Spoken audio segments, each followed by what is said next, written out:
All right, I will say good morning.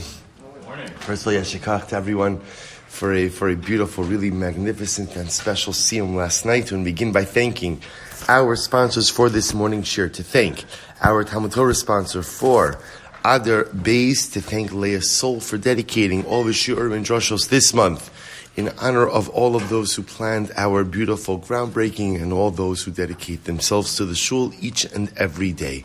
To thank our Daf Yomi sponsors, the Plunka Family, in commemoration of the yahrzeit of Moshe ben Amram, Moshe Rabbeinu. Today is Zayin Adar. We hope that in the merit of our learning of TORAH's Moshe Rabbeinu, that his neshama should have an aliyah, and that in merit Hashem, his zichuyos should be a merit for all of Klal Yisrael. And to thank Dr. and Mrs. Gavant for dedicating the share today in commemoration of the 3,294th yahrzeit of Moshe Rabbeinu.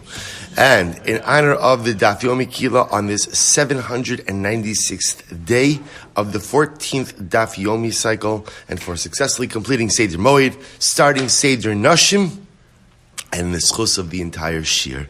I will say, so for that, with that, and shikach for all of the dedications and sponsorships, always beautiful, and it is truly special to be able to learn Torah together on Zayin Adar and Moshe Rabbeinu's yahrzeit. And with that, let us begin. So today's daf is Daf Gimel. We are going to pick up in Meretz Hashem, actually on top, right on the top of Gimel. So also, remember again, what we're in the middle of over here is an interesting discussion. So in yesterday's Mishnah, first of all, I apologize in advance. No tables today. I'm sorry. I know many of you got used to the tables. We're coming back to them. So if you have a copy, hold on to it because we are going to reference it. But it happens just for today, we're not going to need the use of any of the tables. But also remember again, in yesterday's daf, we outlined the 15 different cases of where yibum can't occur because of a particular erva situation, an erva scenario. So the Gemara, what the Gemara now started with is trying to understand the order in which the 15 ervas, the 15 called ervas, are listed.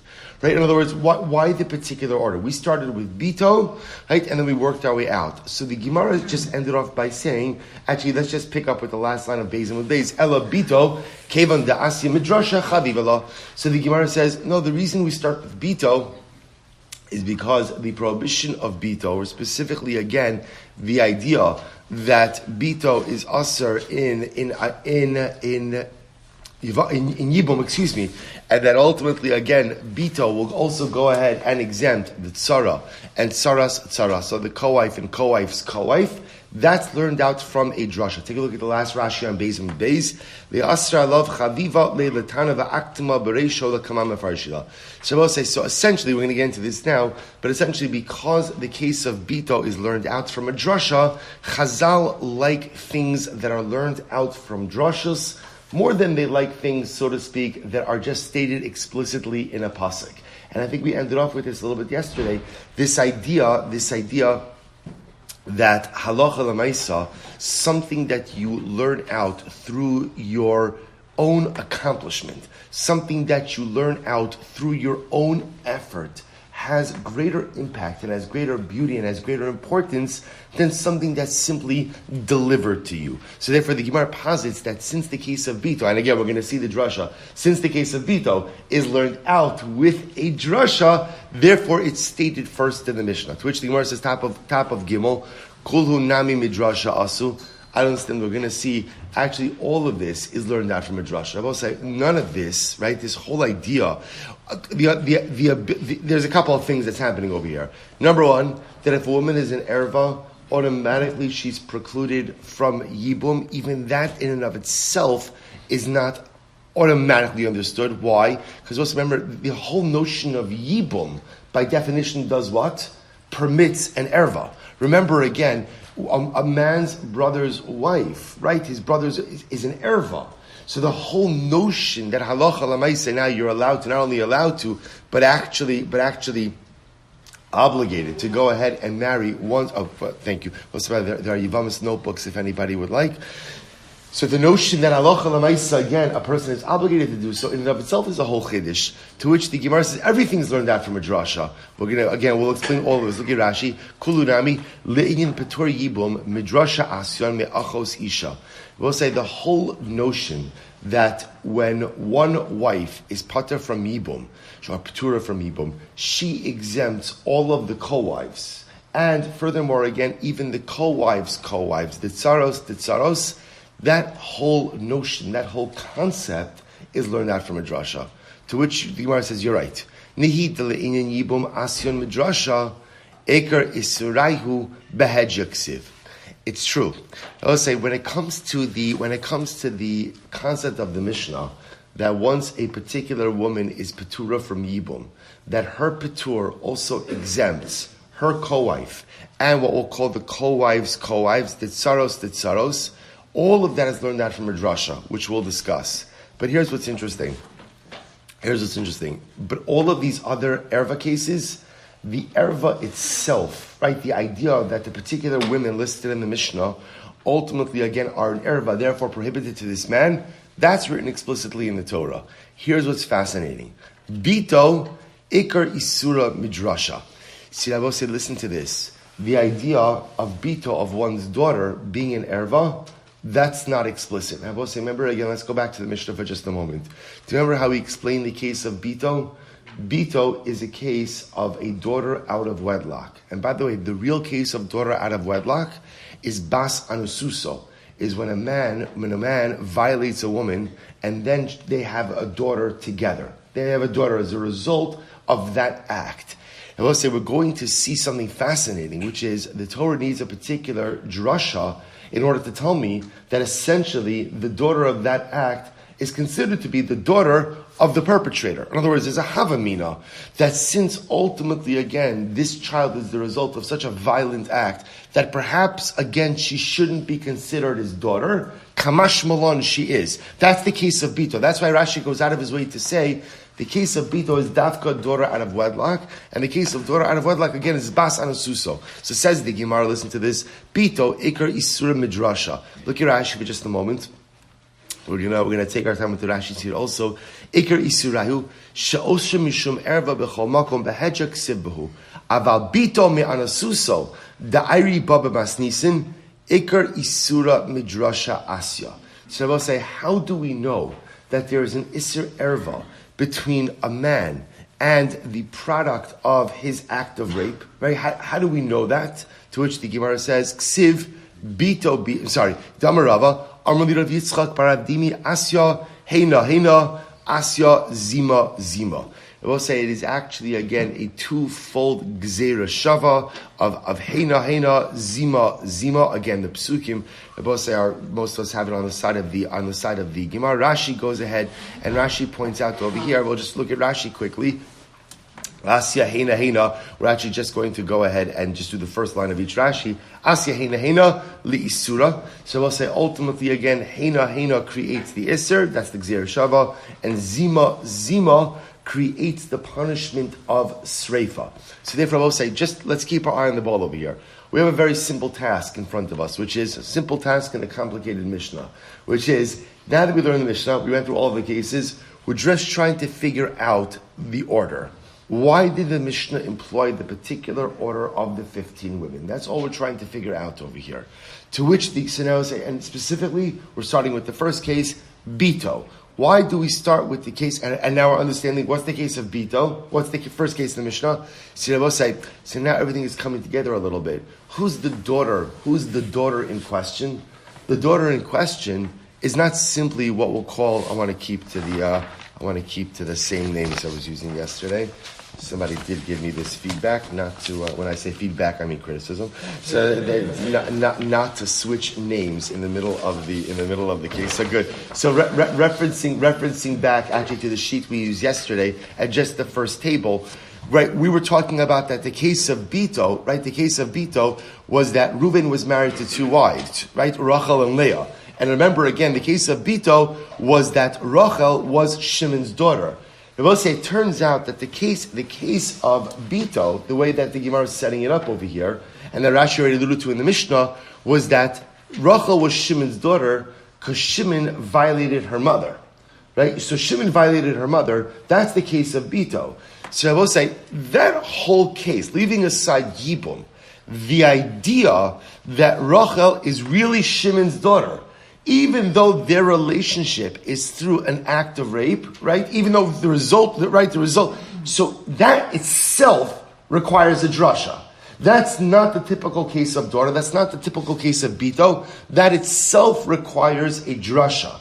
So because that Isser Erva itself, before we get to Yibum, requires a drasha, so therefore again, and if we go with the idea that which requires a drasha to learn it out is more chaviv, so to speak, in the eyes of Chazal, is the reason why they put the case of Bito first. That's where we're holding with this. Let's go a little bit later. Says the Gemara, Hashta da Amrit Komil, so da Asim Midrasha Chaviv Alei. So now that you're telling me, okay, I got it. Now I understand why the case of Bito is first. And now that you're telling me anything that's learned out from a drasha, ultimately again is more chaviv, is more dear to Chazal. Listnei la'achos isha lebasof. So Rabbi say, now watch this. This is so fascinating. See, if you're going to tell me that the reason why Bito is first is because it's learned from a drasha. Rabbi say, now by the way, let's be clear. Which part of Bito is learned from a drasha? Which part of Bito? Right? The core Isser. Forget about Yibum for just a moment. The idea that Bas Anasuso, the daughter of a woman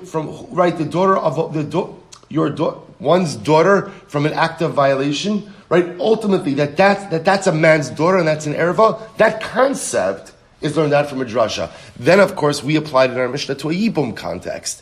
So now that I understand that case is first because it's learned out from a drasha, so we'll say using then the style of the Mishnah, which case should go last? Right? We're not going to use the word simplest. Which word should we use? Explicit.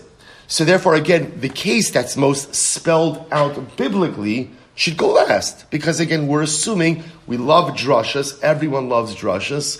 Right? So we're starting with the item that is the greatest drasha, we assume we're working our way down from there. Therefore, the last thing mentioned in the Mishnah, the last of the 15 cases, should be the case that's most explicit. Now we'll say, what's the case when it comes to Yibum that's most explicit? To which the Gemara says, Hashta da Armet Komos Dasi Midrash Chaviv Alei, Listni la'achos isha lebasof, the case of one's wife's sister ultimately should be the last. Why I will say? Because apparently that is the most explicit case. How so? Look at Rashi for just a moment. Rashi says, Listni achos isha lebasof tikulhu minei afinon le'inyan petur yibum lekaman. I will say, we're going to see the paradigmatic case. Right? Remember, our Mishnah is talking about cases where you can't do yibum. Right? We'll say, what's the paradigmatic case where you can't do yibum? Paradigmatic case is where two brothers married two sisters. Right? So let's just use this let's just go back to the first table for a moment. So just imagine Reuven and Shimon married two sisters. So we'll say, now what happens? Reuven dies without children. Could Shimon do yibum? No. Why not? Because he can't be married to two sisters. Right? That's the case of achos isha. Right? That's the case ultimately again of your wife's sister. One's wife's sister is an erva. So that's actually that we're going to see. That's the biblically paradigmatic case. So then bipashtos, and that's explicit in the Torah. Bipashtos, that case should be last in the Mishnah. Yet it's not last in the Mishnah. So how do we explain the order? So I'll say, here we go. So he says the Gemara, Aidi da'ayri bi'isr ach v'sa tana achos isha. No, because the way the Mishnah worked is that since halacha l'maisa, we were talking about cases of siblings, we put the case of achos isha as well. So I will say, essentially you're going to see what the Gemara is saying is like this. We're going to provide a reason for why we put the first case first, but then what ends up happening is we're kind of going to break up the cases into groups. So there's a sibling group. Right? There's a sibling group, right? A number of these cases fit into siblings. So therefore, again, achos isha, although it is the most quote-unquote explicit case, because it is biblically explicit, we're going to include it in the sibling group. So watch this. So it says the Gemara, V'lisniye l'haibava lebasof. So why not put the sibling group at the end of the Mishnah? put the sibling group at the end of the Mishnah. So just you could see the way this is happening over here. Well, actually, we'll go back to Mishnah in just a moment. Ella Tana Kurvi Naket. Rabbi say this is incredible. It really is. You have to admit, even Gemaras like this, they're just so fascinating. Because Rabbi say, what does it tell you? See, I'll tell you what you take from a Gemara like this. Rabbi say, do you see how much thought goes into a Mishnah? Come on, let's be honest. When we saw this Mishnah, it just looks like an. I don't want to use the word information dump because I don't like the word dump. Says, but what does it feel like? An unloading of information, right? Just feels like an unloading of information. When you look at it, you don't assume necessarily that there's a rhyme or reason how the 15 cases are spelled out. You just say, come on, just give me the cases. I was saying, isn't it an incredible thing how Chazal model for us? You have to be thoughtful. You have to be a thoughtful person. You have to be a thoughtful person in the way you talk. You have to be a thoughtful person in the way you convey information. You have to be a thoughtful person in the way that you live. And every single part of your life should have thought behind it. There should be nothing that I do in life that is random. There should be nothing that I do in life that just happens. Everything should be thought out. Everything should be premeditated. Everything should be planned, and everything should be thoughtful. And that's what it's going to point out, because you think to yourself, why are we spending all this? Do I care how the 15 cases are listed? I'm just so happy if I can understand what is going on. Right? That's an accomplishment. It doesn't matter to me. Let's be honest, it doesn't matter to me what the order. Maybe it doesn't matter to us, but it matters to Chazal. Because Chazal, again, remember, through Gemara, through everything we learn, model for us how to live successful lives. And successful living requires thought. Successful living requires Seder. Successful living requires premeditation. And successful living requires a proper framework. That's what Chazal are teaching us. See, here we go, Moshe. Here's the order to the Mishnah. Ella, Tana Kurvi Naket. So Moshe, listen to how the Mishnah is structured. The Mishnah is structured by degree of relatives. In other words, we start with closer relatives, and then we kind of work our way out from there. So therefore, I'll say now it makes sense. Tana Bito. Now, boss, I want to point out. So therefore, who do we start with? Right? Who's the closest? What's the closest case? Child, daughter. Now, boss, say now again. This does not negate what the Gemara said before. In other words, we want to start with Bito because the case of Bito, remember again, is Bas on a Suso, and we like that case. You understand what I mean? In other words, the Gemara likes that case, the Mishnah likes that case because again, it's learned that from a drasha. So that's not negating what we said before. But now the Gemara is also saying, by the way, we start with the closest relatives and we work our way out. Therefore, I'm saying that let's go through the cases. Tana, Bito, daughter, Bas Bito, granddaughter from my daughter, Bas Bino, daughter from my son, Dikrove Atzmo. Now I will say, those are close relatives to the man himself, what we'll call to the Yavam. Who said this to me last night at the Siyum, that they look at these cases through the vantage point of the Yavam? Somebody said that to me. Maybe it was, who was it? Yaakov? Okay, Yaakov says, right? Which is interesting. Again, you'll see Yaakov after the share. I was thinking about that afterwards a little bit. It might actually be an easier way to think about these cases, but okay, good. So I say, any event. But here, the Mishnah is clearly doing that. We're looking at this through the perspective of the Yavam. Right? So when we look at the Yavam is the brother who is going to do Yibum, what we call the surviving brother. So we look at, okay, who are his closest relatives? So let's start. Daughter, granddaughter from daughter, granddaughter from son. Okay, so those are his close relatives in this Yibum situation. Now watch this. So remember, those three represent 3 generations downward. Right? Downward. Daughter, granddaughter. Okay? Now once we mention 3 generations for the Yavam, Tana Nami Shlosha Doros Lamata Dida. Now, we'll say, what do? We go ahead and then we mention what? 3 generations down, Dida. Who's Dida, Bosai? Dida is for his wife, for the Yavam's wife, the surviving brother's wife. Because remember again, that's the second set of cases where the widow is a relative of the Yavam's wife. So we go ahead and we do 3 cases down for her. Who are the 3 cases down for her? So we'll say, so again, if you follow along in the Mishnah, we have Bito, Bas Bino, then Bas Ishto, Bas Bina, Bas Bita. Then we have the daughter of his wife. the daughter of her son, the daughter of her daughter. So we kind of mimic, first three are his closest relatives, generationally down. Next three cases are her, meaning his wife's close relatives, 3 generations down. Now watch this. So now once we went ahead and we spoke about her 3 closest generations down, Tana Shlosha Doros Lamala Dida.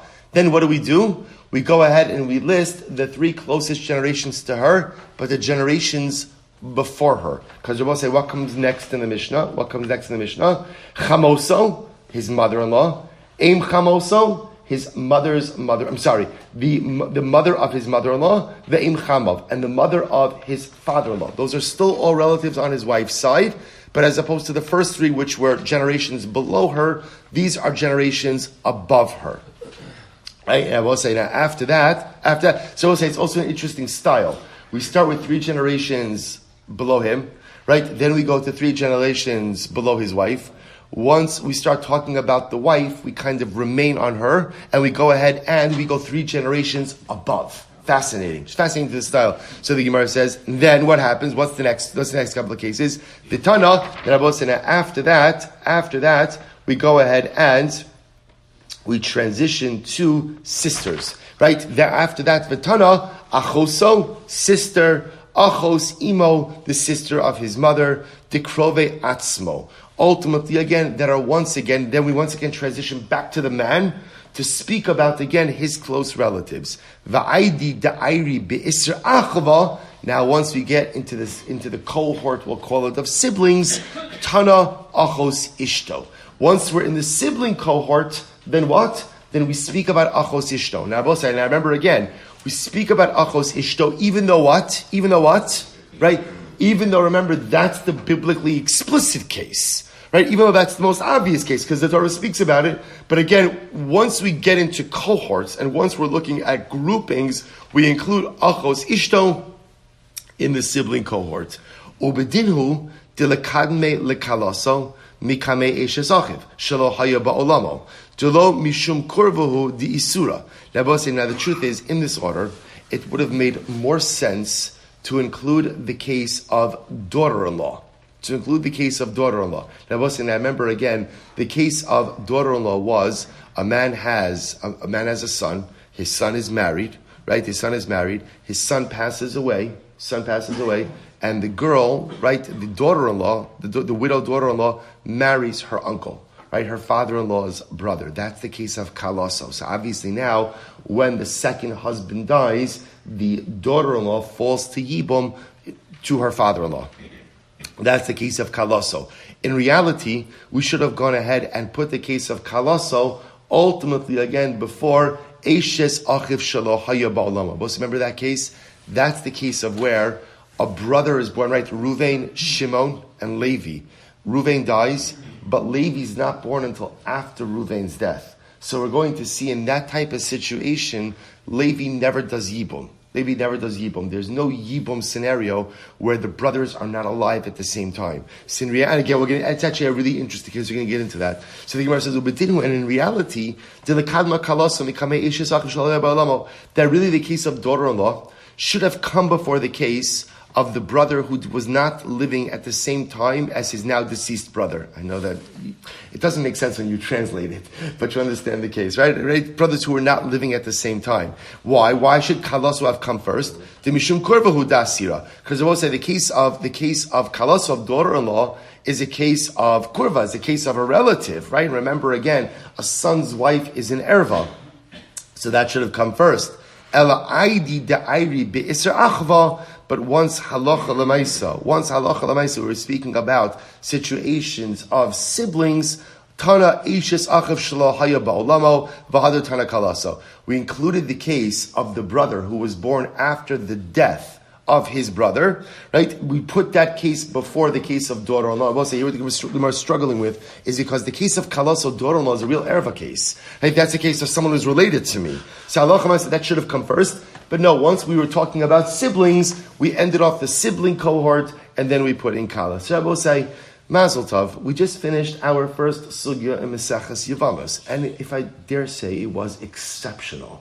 Right? I will say absolutely incredible. What a fascinating sugya. He'll say, but again, seriously, that's all. We just got the structure of the Mishnah. So now we see again, we're starting with Bito. Whether we're starting with Bito because we like it, because it comes from a drasha, and ultimately Chazal like us to learn Torah that we have to struggle for, and that doesn't just get delivered to our doorstep. We have to exert ourselves a little bit.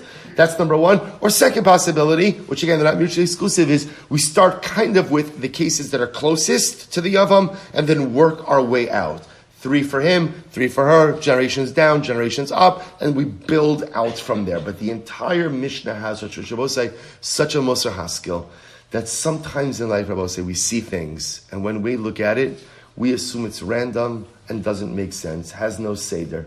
But that's only because we don't understand it. And what an important metaphor for life, because sometimes the Kadosh Baruch Hu does things in His world, and we look at it and we say, wow, that is so random, doesn't make any sense. That's because we haven't learned the sugya. The Yevamos has a lot of sugyas in life, a lot of sugyas. Some of them we understand, many of them we don't. But you always have to operate with the understanding that there's always a logic to the sugya. Right? Sometimes Kadosh Baruch Hu gives us a window, sometimes He invites us to learn the sugya with Him, and the circumstances of life begin to make sense. And sometimes the sugya is just beyond human comprehension. But even if I don't understand it, I must always believe that there is always a sugya, there's always an explanation, even behind the seemingly most random events in life. Let's go right there. Says about a great Gemara. My area, the Tani Peturos, Lesni Asuros. Great kasha. It keeps getting better. Both says, listen to this. So the Mishnah, remember, the way the Mishnah reads is Chameshes Nashim Potros Saros Sehen. So we'll say, it says 15 women, Potros. Potros literally means what? Exempt. Now both say, here's the challenge with the lashon of potros, right? What's the challenge with lashon of potter? What does potter sound like? When you're potter from something, what does that tell you? Right? You don't have to, but if you want to, you can. Now we'll say that's not true. That's not true. Remember, these are araya situations. So the Gemara says, I don't understand. My area, the tani potros, listening osros. What do you mean potros? It should be 15 women. Make a yibum situation. Oh, sir, this is not potter. Right? Also, look at Rashi. Rashi says, my time, it's in the intermediate wide lines. My area, the tani potros, demashma peturos, hein, vi by miabim. It makes it sound like you're potter. But if you want to do yibum, okay, go ahead. No. This is asr. To which the Gemara says, listen to this. Itana osros, hava amina asr liyabim, aval michlatz chalza. But say, here's what's fascinating. We're going to get into this. There are cases where yibum is asr, but chalitza is required. Yibum is asr, chalitza is required. The truth is, I will say, we actually saw this a little bit in the Mishnah. We saw examples of this. Right? So the Gemara says something amazing. Had it said, Chamesha Srei Nashim Potros Tsaros Sehen. Had it say Osros, we might have thought that Osros means asr in yibum, but still an obligation to perform chalitza. The Gemara says, Kamash Malon, again, potros, the way the Gemara is understanding potros is kind of like you're exempted, but exempted is maybe the wrong word. Maybe what potros means in this case is you are removed from the framework of yibum. You don't have a seat at the yibum table, which means there's no yibum and what? No chalitza as well. To which the Gemara says, v'lisnei asura lachlos. So why don't you just say asura lachlos? In other words, why don't you just say that ultimately again it's asura for them to do yibum, right? And it's asura for them to do chalitza. In other words, why not just say it? To which the Gemara says, my ka'avid. The truth is, it's not true. We'll say if somebody decides to do chalitza, could they do chalitza? No. So we'll say we're going to see if you want to walk around doing chalitza all day.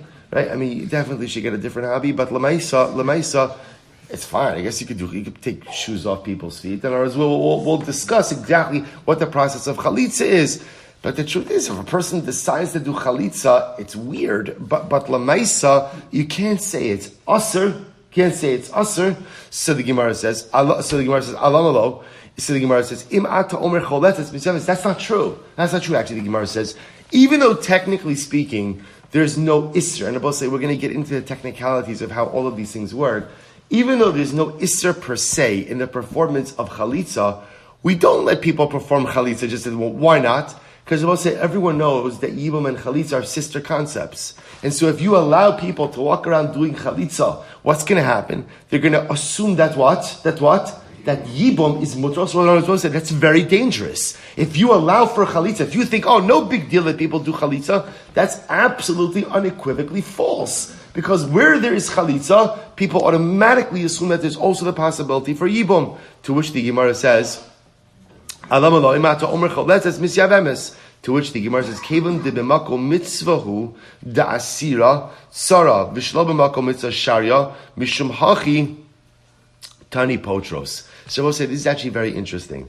Take a look at Rashi for just a moment. Kevin de b'mako mitzvah sibum hu da'asira tzara sabas. Okay, the mefarish umas nisin the cheshemiftera hakasu mizekas yibam kaimalei be'eshes ach sheyesh lo banim. Just read one more Rashi. Shelo b'makom mitzvah sharia kigo nochri shenaaset chasna lo. I'm sorry. Kigo nochri shenaaset chasna. Let's take a step back. Let's translate the words. Then we'll go back into Rashi. Rashi says kivan de b'makom mitzvah hu da'asira tzara. Let's just take the case of Bito again. Okay, go back to your table just for one moment. Let's just reference the case of what we're talking about. Table A, right? Shabbos, remember again, Reuven, Shimon, and Levi. Reuven's married to two wives, Rachel and Leah, and Rachel is Shimon's daughter, right? Shabbos says, so remember again, what's the first case in the Mishnah? Bito. Reuven dies. Two women, Rachel and Leah, fall to Shimon. Could Shimon do Yibum? No, why not? Rachel is his daughter. Now, what else happens? Because Rachel is his daughter, what happens to Leah? That she's the tzara, she's the co-wife, therefore she's exempt from him as well. So we'll say, now listen to this. The Gemara says, this is so fascinating. If the Mishnah would have used the lashon of osros, right, of asira, of asr, you would have thought that perhaps, what does asr mean?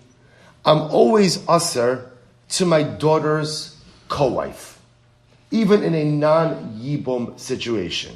Now we'll say, what's an example of a non-yibum situation? Take a look at Rashi. Look at the Rashi when it says, Shelo b'makom mitzvah. This is an interesting case. Kigon nochri shenaaseh chasno. Now we'll say, now it literally means, let's say I have nochri as a son-in-law. Now here, nochri doesn't mean a guy. Right? It doesn't mean a non-Jew. Nochri just means what? Someone who's not related to me. Right? So let's say I have a nachri. It could be many people think of their son-in-law as a nachri, right? But lamaisa, right? So what happens? So now someone totally unrelated to me marries my daughter. Right? Marries my daughter. So we'll say, now what happens? Let's say that guy, we'll call him Yehuda. Right? So Yehuda ultimately again is married to my daughter. And Yehuda has another wife. Yehuda dies. We'll say, so am I allowed to marry Yehuda's other widow, the one who's not my daughter? Yes. Why? Because Rabbi say, remember, that's not a Yibum situation. I have nothing to do with Yehuda. I mean, I have to do with him. He was my son-in-law. But Lamaisa, when he dies, so again, obviously my daughter is my daughter, but Lamaisa, the other woman who he was married to, was the co-wife of my daughter. But that co-wife, see, Rabbi say, here's what the Gemara's Chiddush is. Being the co-wife of an erva only precludes a man from marrying the co-wife when in a yibum situation. But where there is no, what we call zekas yibum, where there is no yibum connection, the co-wife of an erva is not supposed to say, isn't that fascinating? Absolutely fascinating. So therefore, I'm going to say, here's what's amazing. So the Mishnah says, we are nervous to use the lashon of osros. So had the Mishnah said, Chamesh Esrei Nashim, Osros Sarosehen, I would have thought that even in a non-Yibum situation, the co-wife of someone who is an erva to me is always aser. But in fact, Kamashon, that's not the case. The only time that co-wife of an erva poses a problem is in Yibum scenarios. We'll say, isn't that exceptional? So let's read that in the Gemara now. So the Gemara is like this. So here's the Lashon. Kevan de b'makom mitzvahu de'asira tzara. It's only b'makom mitzvah that the co-wife of an erva is aser. We'll say, what's the makom mitzvah? Yibum. Oh, it's only in Yibum that the co-wife of an erva becomes aser. V'shelo b'makom mitzvah sharia. Rabbi say where there is no mitzvah. In other words, what does it mean, shelo b'makom mitzvah? Where the man who died is not my brother. Right, so there's no yibum situation. No yibum situation. Sa'alocha l'maisa, in that type of situation, the co-wife of an erva is mutter. Shlo b'makom mitzvah, sharia, mishum hachi tani pturos. Therefore, again, the Mishnah wants to use lashon of pturos, because Rabbi say, what does pturos sound like? Ptur is dafka related to a mitzvah scenario. So it makes sense that it links the concept of the disqualification of the co-wife of an erva to a makom mitzvah to yibum, but it also tells me, kind of implicitly, that shalom b'makom mitzvah, in a non-yibum scenario, the co-wife of an erva will be permitted. Incredible. Furthermore, fine. So now I get it. Now I know why the Mishnah uses lashon of pturos or potros and not asuros. Furthermore, we'll say, why does the Mishnah have to say that these 15 women exempt their co-wives and their co-wives, min ha-yibum, min ha-chalitza, min ha-yibum? Why do you have to say from chalitza and yibum? Right? Why can't you just go ahead and say, listen, min ha-yibum lichudei? Just say from yibum. Just say from yibum. To which the Gemara says, itana min ha-yibum hava amina michlatz chalza, yivume lo miyavma. I was saying, because once again, I would have thought that if it would have just said yibum, that maybe again what that means is that halacha l'maisi can't do yibum in these cases, but what? But chalitza is mandated. Kamash malon, and here, underline these lines, because this is going to be an operating principle for us. Kala ola liyibum, ola lechalitza, v'chal she'ena ola liyibum, ena ola lechalitza. There, the Mishnah teaches us a very important principle. It is only when you are eligible for yibum that you are eligible for chalitza. But if you are not eligible for yibum, you are not eligible for a chalitza. And I will say that concept is true in every situation except when it's not, right? So again, what we're going to see, we'll say like every rule, right? There's no such thing as a rule aside from Anochi Hashem Elokecha, right? There's no rule, right, that doesn't have exceptions, right? Every Zachar Sam Shabbos Lekadsho is a rule. Does it have an exception? Yeah, pikuach nefesh. Right? There are, of course, everyone. So we'll say. So again, it's okay for Chazal to articulate a rule, and that sounds like it has no, but it does, right? But in general, the principle is, like we just said before, yibum and chalitza are two sides of the same coin. V'listim and yibum and chalitza. And I both say this is fascinating. Okay, so now I got it, right? So let's work our way through. So now I understand the order of the 15 women. I also understand why it says potros and it doesn't say asuros. I also understand why it has to say yibum and chalitza, because they're teaching the two sides of the same coin. What I don't understand is the order. I will say, what does the Mishnah say? These 15 women exempt themselves, or their co-wives and their co-wives are all exempt. Mina chalitza, mina yibum. Why do you put chalitza before yibum? Right? Shouldn't it be min hayibum or mina chalitza? This is fascinating. Inami, mina chalitza lechuda. Or about what you could also say, by the way, what also seems to come out over here is just exempt them from chalitza. Because it would sound like if you're going ahead and exempting someone from chalitza, you certainly what? There's no yibum either. Okay. To which the Gemara is supposed to say, this is fascinating. Abba Sholhi. The truth is, the Mishnah is reflective of the view of Abba Shol. Listen to this. The Amar, mitzvahs chalitza kodemes la mitzvahs yibum. Wow. And I will say, we are going to get into this. This is going to be a dramatic and fascinating sugya. Rashi quotes it over here, Lametes. We have a little bit of time till we get to it. Abba Shol is of the opinion that we always discourage yibum and always encourage chalitza. Now I will say, now what's going to be the reason for that? Abba Shol has a fascinating approach to yibum. If you look at Rashi says over a second to last line, Rashi says, Abba Shol he, beparak hacholis, Abba Shol omer hakonis yevimto l'shem noi, u l'shem ishus, kilu pogea be'erva, v'karov be'enai, lios havlad mamzer. So I will say, Abba Shol says something dramatic. Abba Shol says, yibum is only permitted if the marriage is purely and wholly for the sake of establishing a family line for the deceased brother. If the surviving brother marries the widow because he finds her attractive, because he finds her beautiful, because he likes her personality, he's attracted to her midos, whatever it is, something other than a pure intent to establish a line for his brother, Abba Shol says, it's erva, it's arayas. And Abba Shol says, I think if a man goes through with that union and has a child, that kid might be a mamzer. The kid might be a mamzer. So we'll say, so now it makes sense. Like, all right, once that's the threshold for yibum, very few takers for that, right? As well say that is. So Abba Shal says, you know what? I'm going to recommend chalitza for you, right? So Abba Shal says chalitza. So I would say Tosas has this idea also. Tosra again. We'll leave Tosra a different time. And therefore, again, we go ahead and therefore the Mishnah reflects the view of Abba Shal. That's why again chalitza is mentioned first, right? So we'll say. So you really, by the way, what you begin to see is there is a lot of nuanced information getting packed into this Mishnah, almost setting the stage for us for so many things that are to follow. Good. So we'll say. So now we know the Mishnah. Not all of it yet. Watch this. Minyan d'reisha l'mi'utei mai, or minyan d'seif l'mi'utei mai. We'll say, there, interestingly enough, whenever you see, we know this through our journeys in Shas, right? Through Shas, which is whenever a Mishnah highlights a number is always a number includes what's stated, but also what? Implicitly excludes something else. So when you say there are 15 women who are themselves exempted, co-wives exempted, co-wives of co-wives exempted, all of these people are exempted, by definition, you're excluding someone else from that list. So I will say, the Mishnah just points out, the Gemara just points out over here, that the number is mentioned twice. In the beginning of the Mishnah, the number 15 is mentioned. At the end of the Mishnah, it says another line, Hare Elu Potros. Elu, again, is another, restating the number. So I'll say, what is the number coming to exclude? Which, I mean, the fact that you're telling me there are 15 indicates to me that there are others who didn't, quote-unquote, make the Mishnaic cut. Who are they? L'mi'utei mai. We'll say Amid Beis. Really some fascinating cases. L'mi'utei d'Rav u'Ravasi.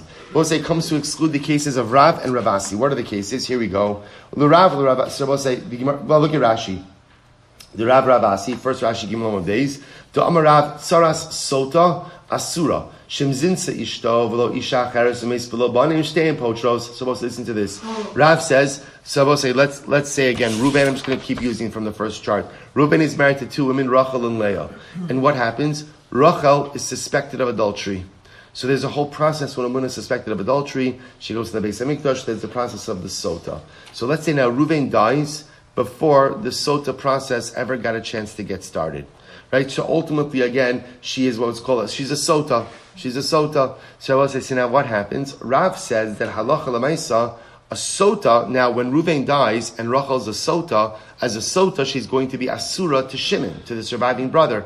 So Rav says, by the way, just like Rachel is a Sota and therefore she's Asur, so to Leah, her co-wife, is Asur as well. That's Rav's position. Now clearly again, our Mishnah did not accept that case. Again, we'll talk about it more. Our Mishnah did not accept that case. So according to Rav, the Mishnah comes to exclude that case. According to Rav Asi, interestingly enough, it comes to exclude the case of idleness. Remember again, same case. Reuben is married to Rachel and Leah. Let's say in this case, instead of Rachel being a Sota, Rachel is an idleness, right? She is a woman who is incapable of having children, and ultimately, again, lacking certain signs of physical maturation as well. So ultimately, again, Rav Asi says the same way that the idleness doesn't do yibum, right? Because we'll say obviously the whole point of yibum is to have children. If Rachel is an idleness, he doesn't do yibum. So again, Rav Asi will say her co-wife Leah is also exempt from yibum. So we'll say these are the two additional cases of Rav and Rav Asi that are not included in the Mishnah. So the Gemara says, Rav or Rav Asi l'me'utei mai. So we'll say according to Rav and Rav Asi, who hold that these cases should be included, which cases would they exclude from the Mishnah? So listen to this, it's really fascinating. So the Gemara says, Isvir lehu dahadadi. So we'll say, if, assuming that Rav and Rav Asi both agree to each other's cases, chad l'me'utei tsaras mima'enes, v'chad l'me'utei tsaras machzir grushaso. So we'll say this is fascinating. So assuming that Rav and Rav Asi both agree to each other's cases, the Mishnah would come to exclude two very interesting cases, which is, one would exclude ultimately against Saras Mima Enes. So we'll say, take a look at Rashi. Saras Mima Enes, Hari Shahaya La'echav Yisoma Kitana, V'isha Acheres, Umeis Umina Kitana B'yavam. We'll say, listen to this. We're going to see this is an interesting case. Back to Reuben. Reuben is married to Rachel and Leah. Rachel is a minor, which means her brother or her mother married her off. Reuven dies. Rachel does miyun to Shimon. We're going to see this case where Rachel says, I don't want to marry you. She says, I don't want to marry you. So I will say, so we're going to see that there's an opinion that holds that once Rachel does miyun, ultimately the co-wife is precluded from Yibum as well. So it could be that one is to exclude that case, and the other is Machzir Grushaso. They both say this is fascinating. Back to Ruvain, right? Ruvain is married to Rachel and Leah. Ruvain divorced Rachel. Rachel went and married Zvulun, right? And then Abba say what happened? Rachel and Zvulun got divorced. Abba say the halacha is you're not allowed to remarry your wife if she married someone else in the interim. Or you can't remarry your ex-wife if she married someone else in the interim. In other words, if a couple get divorced, right, and then they decide to reconcile, and the wife has not married anyone else in the interim, they could get back together. In this case, Rachel and Reuven got divorced. Rachel married Zvulun. She got divorced from Zvulun. Ultimately, Reuven illegally remarries her. I will say, again, this is the type of illegal relationship. We're going to talk about this. This is the type of illegal relationship where it works. In other words, halacha l'maaseh, there are some illegal relationships where they're so illegal that if you try to affect kiddushin, it doesn't work. Example of that, right? Daughter, right? Bito. Man tries to marry his daughter, there's no such thing as kiddushin in that case. But let's say again, a guy wants to marry his wife who's been married, right? They got divorced. He wants to remarry his wife who had been married to someone else in the interim. Halacha l'maaseh, it's usher, but it works. So I will say, so listen to this. In that case now, so Reuven remarries Rachel. Now what happens? Reuven dies. Rachel and Leah fall to Shimon. So again, there's an opinion that says that because Rachel was part of an illegal marriage to Reuven, she's precluded from Yibum, and ultimately again precludes her co-wife as well. So we'll say, so therefore that would be another case that was excluded from the Mishnah. V'lo svir lahu hadadadi, and ultimately again, if Rav and Ravasi do not agree to each other's cases, then chad le'meute dechavrei, v'chad le'meute otzar swama, and as otzar smaser gushaso. Then I both say then one number, so to speak, would exclude the other one's case, and the other minion at the end of the Mishnah would exclude one of these other two aforementioned cases as well. Beautiful. So we'll say, Ravasi, listeninu, to which the Gemara says, so we'll say, according to Rav and Ravasi, why not go ahead and include these cases? So we'll say, Rav and Ravasi say that the two cases excluded by the Mishnah were the case ultimately again of Sota and ultimately and Islandus. So according to Rav and Ravasi, why not include these cases in the Mishnah? To which the Gemara says something very interesting, Lefi she'ina b'tsaras tsara. Because at the end of the day, interestingly enough, these cases of Islandus and Sota do not have the same implications by tsaras tsara, for the co-wife of the co-wife. So we'll say, remember again, in order to be included in the Mishnah, you have to fit a model. What's the model? That the woman herself is an erva, right? And by definition would preclude her co-wife from doing yibum, and that even if that co-wife ends up in a yibum situation with another one of the brothers, that co-wife will answer any other subsequent co-wives. But apparently in the cases of Sota and the case of Islandus, as much as they're asr, and they could potentially go ahead and asr their co-wives, they would not asr in the case of tsaras tsara. Okay, good. So we'll say, let's drill down a little bit more into the Gemara now. So says the Gemara, Minhani Mili. So we'll say, so now we're really getting into it. So Minhani Mili, we'll say, look at Rashi, Minhani Mili, the erva v'tsarasa v'tsarasi v'olam pal potra. So we'll say, how do we know this framework of the Mishnah? In other words, we'll say, the notion that halacha l'maisa, so I know, there's a couple things we have to learn. Number one, that an erva can't do yibum, or better stated, that the surviving brother can't do yibum with an erva. Because also remember again, we need a limud like that, because remember, the whole notion of yibum is what? Is marrying an erva. Right? We'll say again, the great chiddush of yibum is as follows. A brother's wife is usher. Right? All brothers' wives. So halacha l'maisa. So the notion that a man could marry his widowed sister-in-law is a chiddush. So first of all, where do we know that from? Number two, where do we know that by other ervas, the presence of an erva or an erva identity precludes yibum? How do I know that once the erva is precluded from yibum, her co-wife becomes precluded from yibum? And how do I know that even when the co-wife enters into a different yibum relationship, when that brother dies and everyone falls to the what we'll call the erva brother, that everyone is precluded from yibum? How do I know all of that? So here we go, Moshe. Now we're going to delve into it. Minhani Mili. Here we go. The Tan Rabbanan Isha alachos lo sikach litzrar legalos ervasa alea b'chayeha. So the pasuk says as follows. The isha elachosa lo sikrav litzra legalos ervasa le b'chayas. So let's just translate the pasuk. And a man, the isha elachosa, right? And ultimately, again, a woman and her sister. A person should not come close to uncover their nakedness upon him b'chayeha during the lifetime. So let's analyze this. So says the Gemara, Aleha ma Talmud lomar. So Rabbi say, what does Aleha mean? Now Rabbi says, so just to point out over here, this is the prohibition to marry a woman and her sister, right? Isha elachosa. So ultimately, again, Rabbi say, so now what's the lashon of Aleha? Says the Gemara, ma Talmud lomar, lefi shene'emar, Yevamos yavo aleha. Oh, very interesting. Rabbi say, Aleha is the same lashon we find by Yibum. Right, the Pasuk says Yevamos yavo aleha, which literally means the Yavam, the surviving brother who does Yibum, should have relations with his now new wife, his former sister-in-law. Shomea ani afilu ba'achas mikol arayos hamuras b'TORAH. I might have thought that Yibum should take place even if the widow is any kind of erva to the surviving brother. To which the Gemara says, afilu ba'achas mikol arayos hamuras b'TORAH kosem medaber. Ne'emar kan aleha, v'ne'emar lahalon aleha. Rabbi say, ultimately, again, we make the gzir shava of aleha. Ultimately, what? To teach us what? Ma lahalon b'makom mitzvah. Just like over there, we're talking about the case of a mitzvah. Afkan b'makom mitzvah. So too over here, we're talking about the mitzvah of Yibum. And what does the Torah say? Va'amar rachmana lo sikach. And the Torah ultimately says, you can't go ahead and take them. So both say, so now what the Gemara's understanding is like this. The pasuk that teaches me that I can't marry a one woman and her sister is also teaching me another halacha. There's two halachas embedded in this pasuk. Isha elachosa lo sikach litzrar. So we'll say, right, I can't go ahead. So now let's translate it a little bit more explicitly. I cannot take a woman and her sister litzrar. Rabbi say litzrar means what? How would you translate litzrar? As sorrows, as co-wives, right?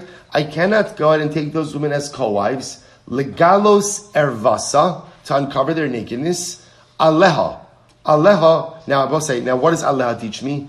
Rabbi say, Aleha creates a gzera shava between the isser of what we call achos ishto and yibum.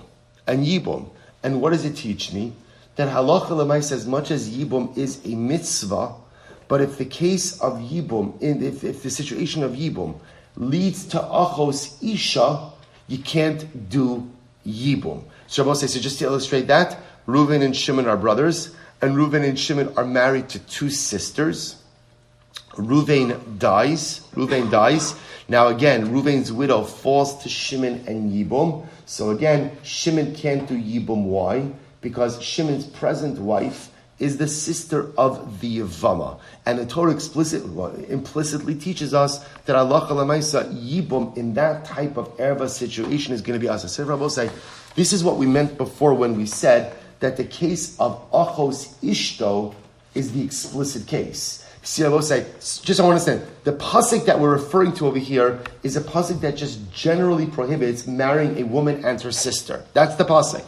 The extra word aleha, which is the word that's also found in the Yibum context, creates a halachic bridge to Yibum to say, by the way, even in a Yibum situation, which normally allows a man to marry a woman who was previously an erva, will preclude you from doing so when that woman is your present wife's sister. Incredible. And the Torah says you can't take her. I only know that this applies to the widow who is also my sister's wife. Saras Saminayin. How do I know that it also applies to the widow's co-wife? So Talmud Lomar litzrar. Rabbi say, listen to this. So therefore, the Torah uses the lashon of litzrar. Now Rashi says, or litzrar means saros harbe. Saros harbe. Rabbi say it refers even to many other wives. Rashi says because you could have written that word in the shorter form. It could have said latzur. The fact that it uses an elongated form litzrar comes to include every other wife who is tethered to the widow. Right, so again, remember, we're talking about a very specific case over here, where Reuven dies, Reuven